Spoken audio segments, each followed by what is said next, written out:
Miss Awful by Arthur Kavanagh. The whole episode of Miss Awful began for the Clarks at their dinner table one Sunday afternoon. Young Roger Clark was explaining why he could go to Central Park with his father instead of staying home to finish his homework.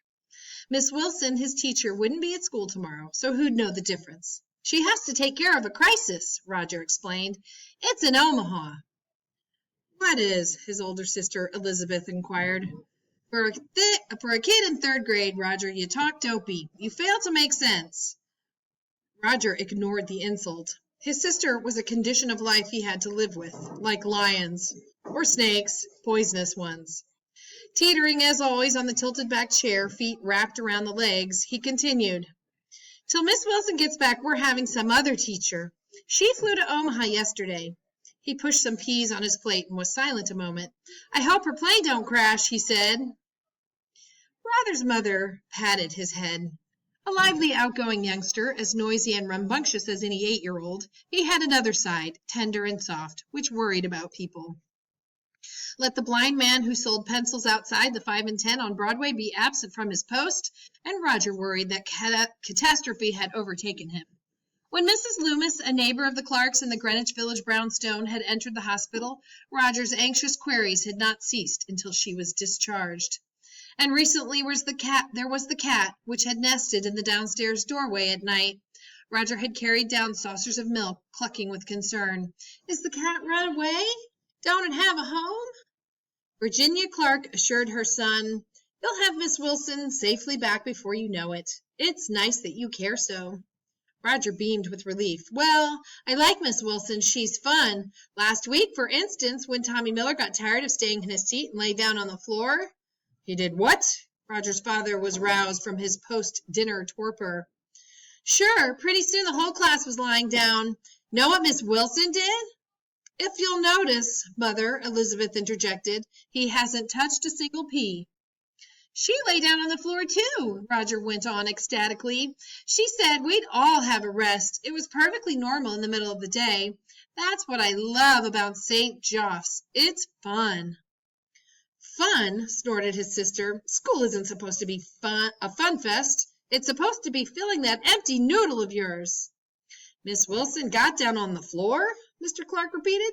He had met Roger's teacher on occasion. She had struck him as a capable but excessively whimsical. She was a large woman to be getting down on floors, Mr. Clark thought. What did the class do next? He asked.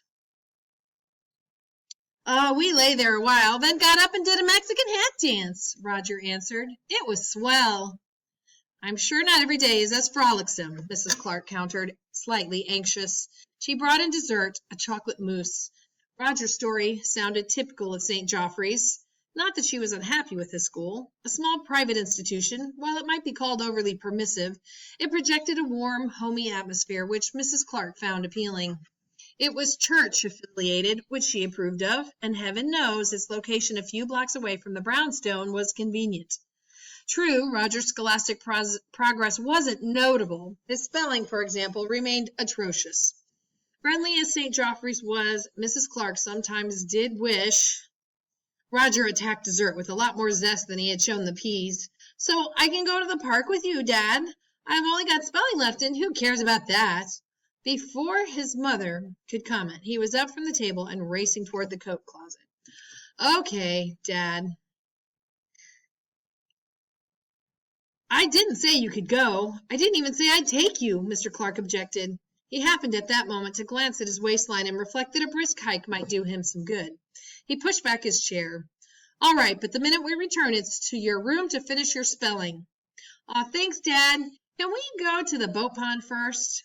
We will not, cried Elizabeth, elbowing into the closet. We'll go to the sheep meadow first. Roger was too happy to argue. Pulling on his jacket, he remarked, Gee, I wonder what the new teacher will be like. Ready for your coat, Dad? It was just as well that he gave the matter no more thought. In view of events to come, Roger was entitled to a few carefree hours. Monday morning at school started off with perfect normalcy. It began exactly like any other school morning. Elizabeth had long since departed for the girls' school she attended uptown when Mrs. Clark set out with Roger for the short walk to St. Joff's. She didn't trust him with the Fifth Avenue traffic yet. They reached the school corner, and Roger skipped away eagerly from her. The sidewalk in front of school already boasted a large jostling throng of children, and his legs couldn't hurry Roger fast enough to join them. Indeed, it was his reason for getting to school promptly, to have time to play before the 8:45 bell. Roger's school bag was well equipped for play. As usual, he packed a supply of baseball cards for trading opportunities, a spool of string in case anybody brought a kite, a water pistol for possible use in the lavatory, and a police whistle for sheer noise value. Down the Greenwich Village sidewalk he galloped, shouting the names of his third-grade friends as he picked out faces from the throng. "Hiya, Tommy." "Hey, hiya, Bruce." "Hi, Steve. You bring your trading cards?" By the time the 8:45 bell rang, St. Joff's used a cowbell, one of the homey touches. Roger had finished a game of tag, traded several baseball cards, and was launched in an exciting jump-the-hydrant contest. Miss Gillis, the school secretary, was in charge of the bell, and she had to clang it extensively before the student body took notice. Clomping up the front steps, they spilled into the downstairs hall, headed in various directions. Roger's class swarmed up the stairs in rollicking spirits. Tommy Miller, Bruce Reeves, Joey Lambert, the girls forming an untidy rear flank behind them, shrill with laughter. It wasn't until the front ranks reached the third-grade classroom that the first ominous note was struck. "Hey, what's going on?" Jimmy Moore demanded, first to observe the changed appearance of the room. The other children crowded behind him in the doorway. Instead of a cozy semicircle, as though were seated round a glowing hearth, Miss Wilson had described it. The desks and chairs had been rearranged in stiff, rigid rows. "Gee, look, the desks are in rows," commented Midge Fuller, a plump little girl who stood blocking Roger's view. Midge was a child given to unnecessary statements. "It's raining today," she would volunteer to her classmates, all of them in slickers, or "There's the lunch bell, gang." The point to Roger wasn't that the desks had been rearranged. The point was, why? As if in answer, he heard two hands clap behind him, as loud and menacing as thunder. "What's this? What's this?" barked a stern, raspish voice. "You're not cattle milling in a pen. Enough foolish gaping. Come, form into lines." Heads turned in unison. Mouths fell agape. The children of St. Joffrey's third grade had never formed into lines of any sort, but this was not the cause of their shocked inertia. Each was staring, with a sensation similar to that of drowning, at the owner of the raspish voice. She was tall and straight as a ruler, and was garbed in an ancient tweed suit whose skirt dipped nearly to the ankles. She bore a potted plant in one arm and Miss Wilson's roll book in the other. Rimless spectacles glinted on her bony nose. Her hair was gray, like a witch's, skewered in a bun, and there was no question that she had witch's eyes. Roger had seen those same eyes leering from the pages of Hansel and Gretel. Identical they were. He gulped at the terrible presence. "Form lines," I said. "Girls in one, boys in the other."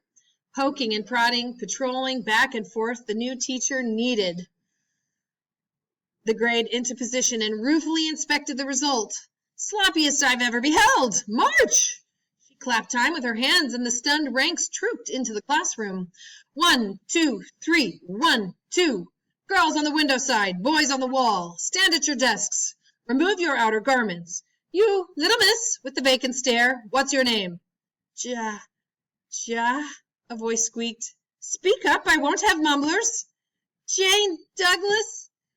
"Well, Jane Douglas, you will be coat monitor. Collect the garments, a row at a time, and hang them neatly in the cloakroom.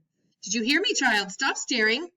Normally slow-moving, Jane Douglas became a whirl of activity, charging up and down the aisles, piling coats on her arms. The new teacher tugged at her tweed jacket. "Class, be seated, hands folded on desks," she barked, and there was immediate compliance. She next paraded to the windows and installed the potted plant on the sill. Her witch's hands fussed with the green leaves, straightening, pruning. "Plants and children belong in classrooms," she declared, spectacles sweeping over the rows. "Can someone suggest why?" There was total silence, punctured by a deranged giggle, quickly suppressed. "Very well, I will tell you. Plants and children are living organisms. Both will grow with proper care. Repeat, proper. Not indulgent fawning or giving in to whims. Scrupulosity."